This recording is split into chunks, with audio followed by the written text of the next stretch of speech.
Odpověď na naše otázky, které jsi mi ptali na Instagram. Takže nejtrapnější věc, to je to, že jsem si založil tady YouTube kanál. Máš rád malé děti? Další věci. Mluví s někým? Ano, mluvím s mnoha lidmi. Třeba s tady tím kámošem.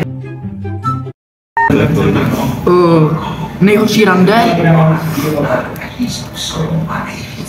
Žádný ještě nebylo, takže pište holky do DM. Které holci si naposledy napsal? Mojí mamce. Nejpodivnější místo na záchod? No, na dobrý vodě vedle záchodu. Tvůj oblíbený drink? Je to Coca-Cola. Coca-Cola je můj nejoblíbenější drink. Myslím, že se mi líbíš. Dobře, ale nevím, kdo seš, takže mi napiš. Takže slušelo by ti tato. No, to nevím, jak žádný ještě neměl, ale měl jsem Lipánka, ten mi fakt slušel. Umíš si olíznout pod tvář, jo? A myslím, že to můžeme vyzkoušet, protože mi to. Ne, neumím si olíznout pod tvář, nejde mi to. Jseš gay? Ne, nejsem gay, opravdu ne. Nežer mi to.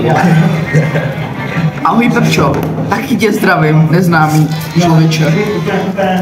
Jseš gigachat? Děkuji, ale já už to vím. Tati, proč neplatíš alimenty, mamka je smutná. Hele chlapečku, tohle nejsou zprávy tvýmu tatínkovi.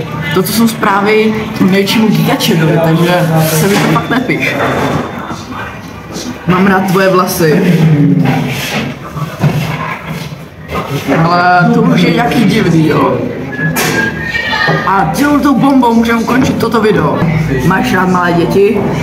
Ano, mluvím s mnoha. Třeba s tady tím kámošem. Nejhorší rande? No, na dobrý vodě vedle záchodu. Jseš gay? Děkuji, ale já už to vím.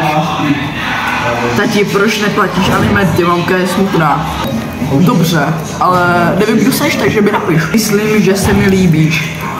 Hele chlapečku, tohle nejsou zprávy tvýmu tatínkovi.